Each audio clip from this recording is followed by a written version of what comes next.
Agradeço a Vossa Excelência. Está me ouvindo? Estamos lhe ouvindo. Vossa Excelência já... Agradeço a Vossa Excelência. Quero parabenizá-lo pela condução dos trabalhos no Senado Federal. Quero deixar também o meu abraço ao senador Davi Alcolumbre, muito feliz pela recuperação dele, da sua mãe.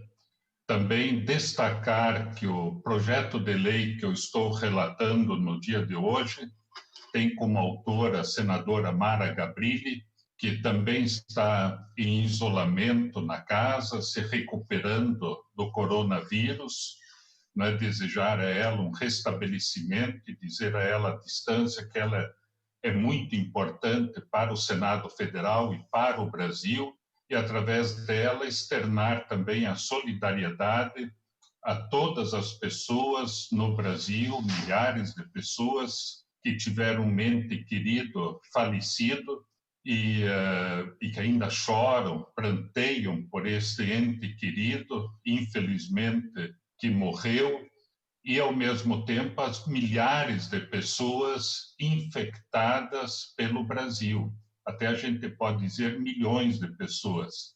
A solidariedade, o abraço, desejando saúde, força, coragem, esperança, né? E para os adultos também, principalmente dizer que todos nós temos que ter juízo, temos que ter valores, e nós vamos para as escolas, nesse período da vida, sempre ensinando valores, o respeito, a compaixão, a ética, escutar, o diálogo, debater, né? Não se declarar como único conhecedor da resposta, né? Usar a palavra nós, ao invés de usarmos a palavra eu, né? E construímos juntos um Brasil melhor. Penso, inclusive, que esses valores que nós estamos utilizando com as crianças deveriam ser utilizadas, na verdade, com os adultos. Eles aprenderem com as crianças o futuro que nós desejamos para o Brasil. Então, que isto sempre venha com o nosso pensamento, que o exemplo tem que vir de cima, sempre de cima. Se a população não enxergar o exemplo que vem de cima, na educação, no respeito, no diálogo, nós nunca vamos construir um país melhor. O último item da pauta é o projeto de lei 2178, como eu disse, que tem como autora a senadora Mara Gabrilli, para dispor sobre o transporte de acompanhante durante a pandemia do Covid-19. Ela já fez inúmeros pronunciamentos no sentido de demonstrar que a presença do acompanhante é essencial, inclusive, para a sobrevivência de muitas pessoas. Então, este acompanhante, né, no caso de uma pessoa, e a Mara Gabrilli me permite dizer isto, na situação dela, tetraplégica, ela depende do cuidador, do atendente, da pessoa que possa cuidar dela, ajudar a cuidar dela, para o remédio, para a alimentação, para a higiene, não é? E como ela precisa disto, também outras pessoas portadoras, pessoas com deficiência, também necessitam, não é? Então, pessoas autistas, com deficiência física, deficiência intelectual, deficiência múltipla. E no debate deste projeto, nós, inclusive, ampliamos esse escopo do projeto, essa natureza do projeto, para incluir doenças raras. Nós temos, assim, várias necessidades, inclusive já em audiências públicas no Senado, né, mostrando a importância, a necessidade de se ter o cuidador para o atendimento de doenças raras. E também na área dos idosos. Quantos idosos pelo Brasil que necessitam do cuidador? E nós precisamos ter, então, nesse sentido, o cuidado para que este cuidador, durante o processo de pandemia, que ele tenha assegurado, né, a possibilidade de chegar até a pessoa que está sendo cuidada, né, em segurança, sem transmitir o coronavírus. Aconteceu isso com a senadora Mara Gabrilli, né? Quer dizer, ela apanhou, foi contaminada pela pessoa que estava cuidando dela, e cuja mãe, inclusive, acabou falecendo, a mãe da cuidadora, né? Então, termos mecanismos para prevenir isso para a população, eu diria, vulnerável, pessoa com deficiência, pessoa com doença rara e idoso. Então, nesse sentido, a senadora Mara Gabrilli propõe, né, um projeto de lei, um novo dispositivo Estatuto da Pessoa com Deficiência, que dizia, enquanto durarem os efeitos da pandemia da Covid-19, deve ser ofertado ao acompanhante que desempenha a função de atendente pessoal um meio de transporte segregado para seus deslocamentos em função, né,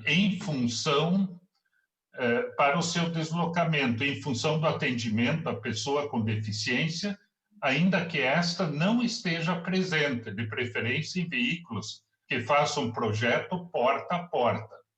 A autora reconhece, né, acompanhantes de pessoa com deficiência terem o direito de transporte e de acomodação. E a senadora Mara Gabrilli ressalta que durante a Covid-19, essas pessoas, as pessoas com deficiência devem ser protegidos, e os acompanhantes também, para que os acompanhantes não sejam vetores de contágio para as pessoas que assistem.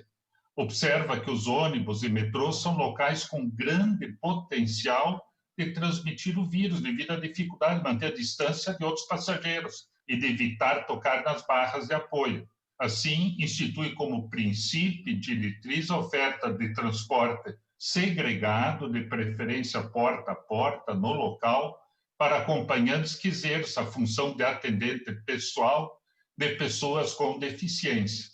Então, é um projeto extremamente importante. Foram apresentadas várias emendas, a emenda número 1 do senador Paulo Paim, a emenda número 2 do senador Rogério Carvalho, número 3 do senador Romário, a emenda 4 da senadora Soraya Tronic, da mesma forma, a emenda número 5, também da senadora Soraya, emenda número 6 da senadora Rose de Freitas, emenda número 7 do nosso presidente, que preside essa sessão, uma emenda muito importante, do senador Everton, a emenda número 8 do senador Eduardo Girão, número 9 do senador Cajuru e a emenda 10 do senador Alessandro Vieira.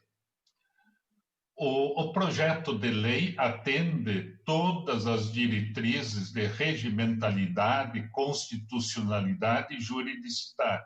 É fundamental lembrar que a Lei Brasileira de Inclusão explicita no parágrafo único do seu artigo 1º, que tem como base a Convenção Internacional sobre os Direitos da Pessoa com Deficiência, que foi incorporada no ordenamento jurídico do país com status de emenda constitucional.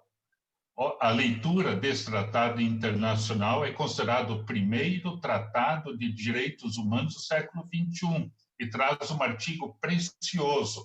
Trata-se do artigo 11, que dispõe sobre situações de risco e emergências humanitárias, que é o momento atual do Brasil, prevendo que, em conformidade com suas obrigações decorrentes do direito internacional, inclusive do direito humanitário internacional e do direito internacional dos direitos humanos, os Estados-partes tomarão todas as medidas necessárias para assegurar a proteção e a segurança das pessoas com deficiência que se encontrarem em situações de risco, inclusive situações de conflito armado, emergências humanitárias e ocorrência de desastres naturais. A pandemia que assola o mundo demanda verdadeira emergência humanitária, que determina o dever constitucional de proteção da pessoa com deficiência. Portanto, a proposição promove valiosa e necessária inovação ao ordenamento jurídico, Vencida a análise do projeto sobre os aspectos formais, cumpre-nos agora o exame do mérito. Manifestamos plena concordância com a senadora Mara Gabrilli.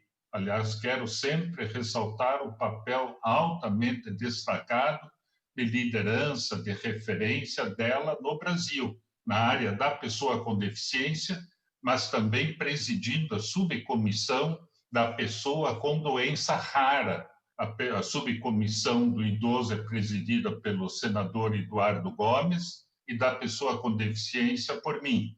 Por mais que o isolamento social seja uma medida reconhecidamente eficaz contra a Covid-19, temos que aceitar a essencialidade de algumas atividades. Muitos indivíduos estão na linha de frente de combate à doença, não podem ficar em casa. A par dos profissionais de saúde, não podemos nos esquecer dos trabalhadores de supermercados e farmácias, dos motoristas profissionais, dos garis, de tantos outros que arriscam suas vidas quando deixam seus lares para garantir a sobrevivência de todos nós. Entre eles, citamos os acompanhantes das pessoas com deficiência. São chamados também de cuidadores, de atendentes pessoais, de assistentes. Eles também não podem ficar em casa, pois prestam serviços indispensáveis à vida de boa parte da população brasileira, mais ou menos 20 milhões de brasileiros com deficiência. Sem os cuidadores, muitas pessoas com deficiência não conseguiriam, como eu já disse, se alimentar ou se medicar, por exemplo.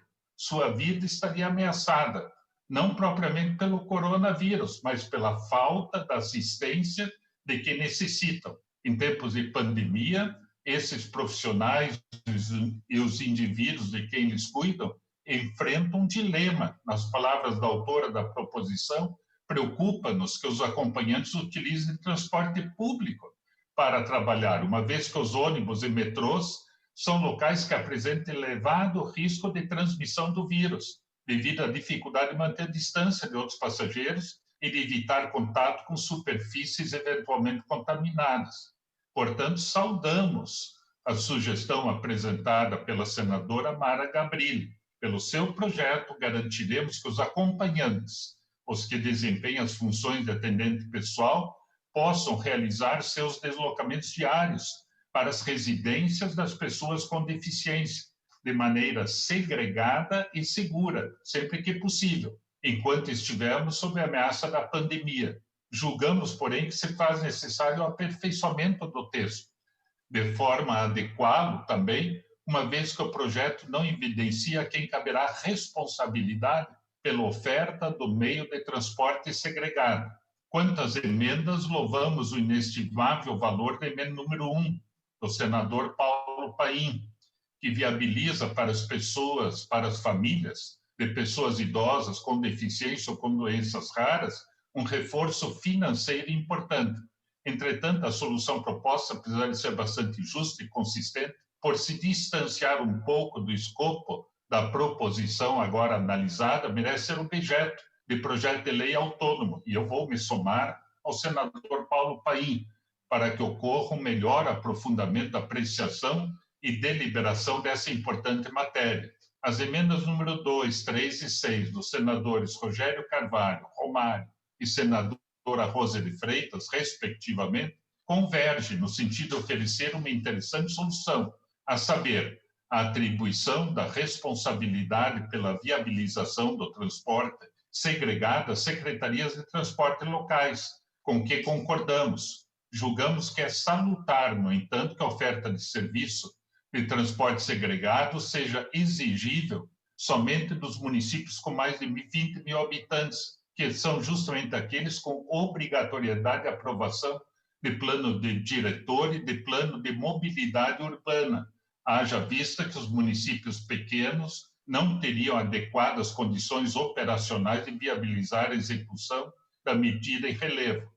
A proposta do senador Romário ainda estende o benefício a pessoas com doenças raras, com a qual concordamos, uma vez que tais pessoas também fazem parte do chamado grupo de risco e, usualmente, muitas vezes, dependem de cuidadores e atenção especial no trato diário com a saúde, No entanto, julgamos não ser pertinente restringir as situações de transporte segregado somente para os casos de idas a clínicas ou centros médicos, porque o risco de contágio reside notadamente no atendimento rotineiro prestado pelos cuidadores, ou seja, quando esses se valem de transporte coletivo para ir às casas das famílias, passando o dia inteiro em contato próximo com as pessoas em situação de vulnerabilidade que necessitam de seus cuidados.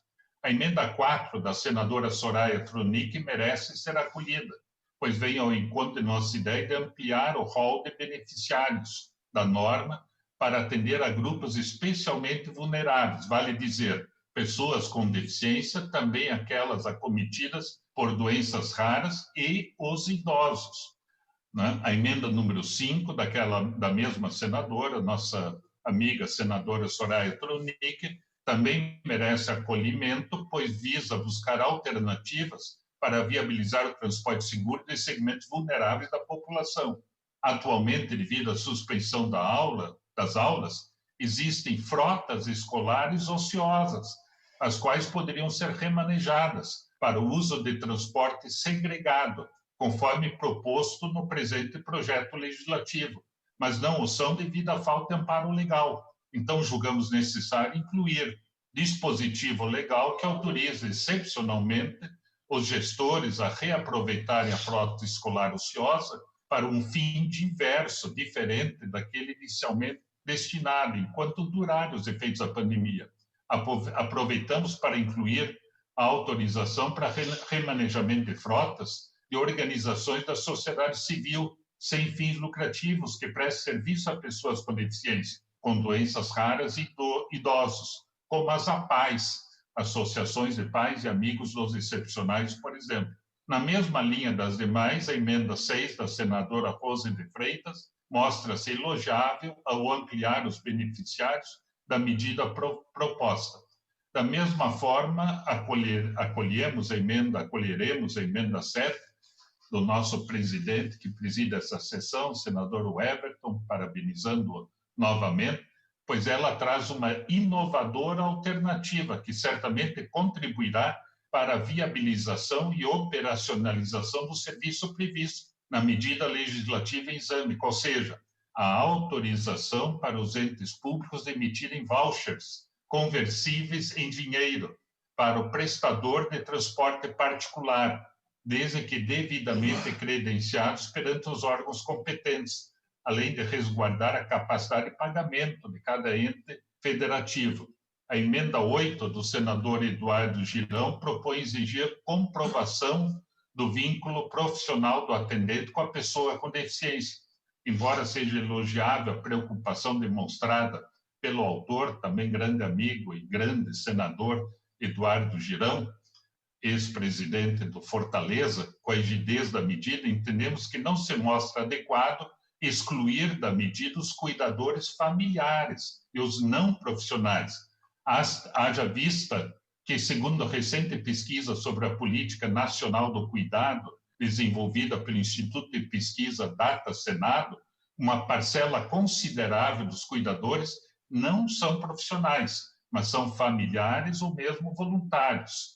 Além disso, o inciso 12 do artigo 3º da Lei Brasileira de Inclusão conceitua o atendente pessoal como pessoa, membro ou não da família, que com ou sem remuneração assiste ou presta cuidados básicos e essenciais à pessoa com deficiência no exercício de suas atividades diárias. Ou veja, se o próprio Estatuto da Pessoa com Deficiência inclui os familiares e voluntários, no conceito de atendente pessoal, não poderia a proposição em exame excluir esse segmento de pessoas da medida ora proposta. As emendas 9 e 10 dos senadores Jorge Cajuru e Alessandro Vieira, respectivamente, merecem ser acolhidas pelos motivos já anteriormente expostos para o acolhimento das emendas 4 e 5. Finalmente, propomos alterar o formato da proposição por julgarmos ser mais adequada a veiculação de comando normativo transitório por meio de projeto de lei avulso. Então, voto. Diante do exposto, opinamos favoravelmente pela constitucionalidade, juridicidade, regimentalidade, boa técnica legislativa e admissibilidade orçamentária e financeira do projeto de lei número 2178 de 2020 e quanto ao mérito, votamos pela sua aprovação com rejeição das emendas números 1 e 8, acolhimento da emenda número 4, 5, 7, 9 e 10, com adequação e acolhimento parcial das emendas 2, 3 e 6 na forma da seguinte emenda substitutiva. Só Vossa Excelência me permite, porque menos de uma parte, dispõe sobre o transporte segregado para acompanhante que desempenha a função de atendente pessoal de pessoa idosa com deficiência ou com doenças raras. Congresso Nacional decreta, artigo 1º, essa lei dispõe sobre o transporte segregado para acompanhante que desempenha a função de atendente pessoal de pessoa idosa com deficiência ou com doenças raras. Artigo 2º, enquanto durar o estado de calamidade pública decorrente da pandemia da Covid-19, o Distrito Federal e os municípios com mais de 20 mil habitantes deverão garantir meio de transporte segregado ao acompanhante que desempenha a função de atendente pessoal para seus deslocamentos em razão do atendimento da pessoa idosa com deficiência ou com doenças raras, ainda que essa pessoa não esteja presente. A parágrafo 1º, meio de transporte segregado abrangerá preferencialmente veículos que façam o trajeto porta a porta, poderá ser prestado diretamente ou por meio de instrumento de cooperação federativa firmado com outras unidades da federação. Parágrafo 2º, para os fins previstos no caput desse artigo, poderão ser reaproveitados veículos ociosos destinados ao transporte escolar de alunos da rede pública de ensino ou a organizações da sociedade civil sem fins lucrativos, que prestem serviço a pessoas idosas com deficiência e doenças raras. Parágrafo 3º, consideram-se pessoas com doenças raras aquelas a que fizer menção o regulamento. Artigo 3º, ficam os municípios, os estados, o Distrito Federal e a União autorizados, dentro de suas respectivas esferas de competência, a emitirem vouchers conversíveis em dinheiro para o prestador de transporte particular, desde que devidamente credenciados perante os órgãos competentes, a fim de garantir o transporte segregado, de que trata o artigo 2º dessa lei. Parágrafo 1º, os municípios, os estados, o Distrito Federal e a União deverão definir os critérios para emissão e pagamento de vouchers conforme a demanda, respeitada em todo caso a capacidade de pagamento do respectivo ente federativo. E o parágrafo 2º, somente farão jus à emissão dos vouchers os atendentes pessoais que forem devidamente reconhecidos pelo poder público, segundo as definições legais constantes do inciso 12 do artigo 3º da Lei 13.146, de 6 de julho de 2015. Essa lei entra em vigor na data de sua publicação. Para encerrar, senhor presidente, só quero dizer que a senadora Mara Gabrilli, com muita justiça, pensou nas pessoas com deficiência como grande liderança que é, né, para que o cuidador, o atendente, pudesse ter acesso ao trabalho, o que significa a sobrevivência de muitas dessas pessoas, e a partir das emendas dos senadores e senadoras, pudemos ampliar para doenças raras, cuja população também, em muitos casos, exige a presença do cuidador para o seu dia a dia, e para os idosos, dizendo que a Comissão de Assuntos Sociais, presidida pelo senador Romário, tem 3 subcomissões permanentes: pessoa com deficiência, idoso e doença rara. Quero finalmente agradecer a assessoria da senadora Mara Gabrilli, a própria senadora, também o gabinete nosso, todas as pessoas que participaram, a consultoria do Senado e também as assessorias de todos os senadores e senadoras que apresentaram emendas a este projeto. Houve um grande debate, uma grande discussão no dia de hoje, e podemos realmente dizer que o relatório apresentado é fruto do trabalho de todos nós em conjunto. Então, quero parabenizar a todos por esse esforço coletivo, por uma população extremamente importante, necessária e que espera essa medida. Obrigado, senhor presidente.